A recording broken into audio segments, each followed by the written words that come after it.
ولا يحض على طعام المسکین، اور یہ مسکین کو کھانا کھلانے کی ترغیب نہیں دیا کرتا تھا. دیکھو قرآن کے الفاظوں پہ اگر جاؤ گے نا تو قرآن کا مفہوم سمجھ میں نہیں آئے گا. قرآن کی منشا پہ جاؤ گے تو مفہوم سمجھ میں آئے گا. منشا اور الفاظ میں بعض دفعہ فرق ہوتا ہے. منشا سمجھتے ہیں؟ اردو کا ذرا گاڑا لفظ ہے. آپ کسی کو کوئی بات کہہ رہے ہوتے ہیں, وہ بات مقصود نہیں ہوتی, اس سے مقصد آپ کا کچھ اور ہوتا ہے, لیکن ایک مثال کے ذریعے آپ وہ بات سمجھانا چاہ رہے ہوتے ہو. قرآن کہہ رہے ہیں ان لوگوں کا جرم یہ تھا کہ اللہ پر ایمان نہیں لائے اور غریبوں کو کھانا کھلانے کی ترغیب نہیں دیا کرتے تھے. آپ کہتے تو کافر تو بہت ترغیب دیتا ہے, ان کا تو میڈیا صبح و شام غریب غریب غریب غریب غریب غریب, اس کے علاوہ دنیا میں کوئی کام ان کا ہے ہی نہیں. اصل میں یہاں اس کھانا کھلانے کی ترغیب کی بات چل رہی ہے جس کی بیس اللہ کی محبت, جس کی بیس کیا ہو؟ اللہ کی محبت. جس کی بیس یہ ہو کہ میں اپنے مال کا مالک نہیں ہوں, جس کی بیس یہ ہو کہ میں غریب کو کھانا کھلا کر اس پر احسان نہیں کر رہا, جس کی بیس یہ ہو کہ میرا مال میرا ہے ہی نہیں, لہذا جتنا کھلاؤں گا میں اپنا فرض ادا کر رہا ہوں. جس کھانا کھلانے کی بیس یہ ہو کہ میرے گناہ اتنے ہیں کہ اگر میں نے کھانا کھلوا کے اپنے گناہوں کو معاف نہیں کروایا تو میں آخرت میں بخشش میری نہیں ہو سکتی.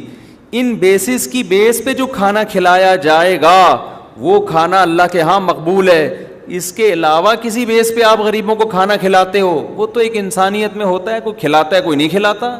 کچھ نرم دل ہوتے ہیں کھلا دیتے ہیں, کچھ سخت دل ہوتے ہیں نہیں کھلاتے. وہ سمجھ میں آ رہی ہے بات کہ نہیں آ رہی ہے؟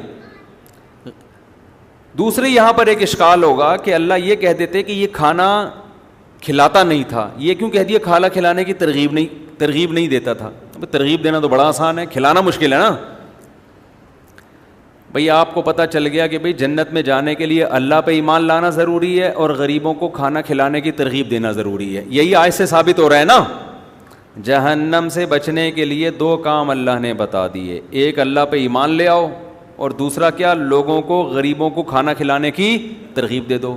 2 منٹ کا کام ہے یہ. آپ بول دو میں ایمان لایا اللہ پر, اس کے فرشتوں پر, اس کے رسولوں پر, اس کی کتابوں پر, ہو گیا بات. کیا خیال ہے؟ اور ایک بیان ریکارڈ کروا دو فیس بک پہ کہ بھائی تمام حضرات سے گزارش ہے غریبوں کو کھانا کھلایا کریں. یہ تو 2 منٹ کی بات ہے نا. نہیں آ رہی سمجھ میں؟ آ رہی ہے. تو اس کو انسان قرآن اتنی امپورٹنٹ یعنی اتنی اہمیت کیوں دے رہا ہے قرآن؟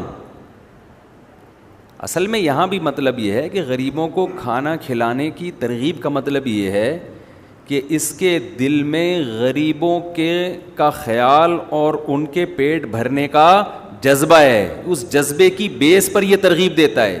ایک ترغیب ہوتی ہے اپنی ذمہ داری کو, فارمیلٹی کو پوری کرنے کے لیے, کہتے ہیں آپ کو فکر ہو.